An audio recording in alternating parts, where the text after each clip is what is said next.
දිගමඩුව පුරවරේ පිහිටි අම්ගාමිනී ජාතික පාසලේ දෙක ශ්‍රේණිය ඉගෙන ලබන මම ආරේ පබසර මිනිර සාරධර්මයන මාතෘකාව යටතේ වචන ස්වල්පයක් ඔබ හමුවේ තැබීමට ගරු විදුහල්පතිතුමාගෙන්ද ආචාර්ය මණ්ඩලයේ ගුරු මෑණිපියවරුන්ගෙන්ද සහෝදර ඔබ සමගෙන්ද අවසරයි.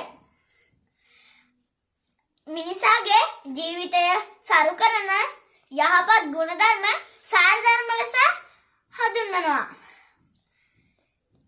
පුංචි සිරිට්ටක ලෙසින් අප උපන්දා සිටම හුඟක් දේවල් ඉගෙන ගන්නවා. දෙමව්පියන්ගෙන් ආදරේ අකුරු කියන මුත් අසල්වැසියන්ගෙන්ද දෙගුරුන්ගෙන්ද අප අදහන ආගම තුලින්ද අප ආදර්ශ ලබනවා. දෙමාපියන්ට සැලකීම, වැඩිහිටියන්ට ගරු කිරීම, ගුරු දෙගුරුන්ට නමස්කාර කිරීම, සත්වයින්ට කරුණාවන්ත වීම සාධර්ම ලෙස මට කියන්න පුළුවන්. මේ සාරධර්ම සුරකීමට නම් අපගේ සිත තැන්පත් කරගන්න ඕනි. එහෙම වුණොත් අපට ලස්සන සමාජයක් තියෙනවා. දන්නවාද?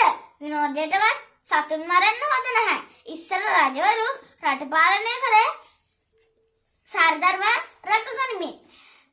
දන්ත ධාතුන් වහන්සේ රැගෙන බුදු දහම රැකගැනීමට කළ කැපකිරීම අපේ රටේ ශ්‍රේෂ්ඨත්වයයි.